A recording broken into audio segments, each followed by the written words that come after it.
What's up guys, Bodie here, BodieDavison.com. In today's video I'm going to show you how to do an oil painting just like this, how to do the smudge effect, and how you can do it completely free. If you enjoy this video, please give it a like for me, please comment down below how it helped you, and please hit subscribe. So all you need to look up online is Autodesk Sketchbook, and this is it here. Then I'm on a Mac, so just go download, and it's completely free. So this is an awesome thing for you to be able to play around with.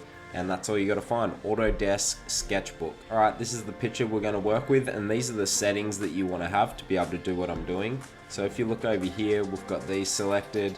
If we come up here and press on this here, you can see all the different types of pencils and pens and so many different options on here, guys, that you can play around with. But for this tutorial, we're going to go the smudge brush, which is this one here, round bristle brush. And if we double click on that, it'll bring up some other settings. And we want to be around that 23, flow around 10%, and strength about 7%.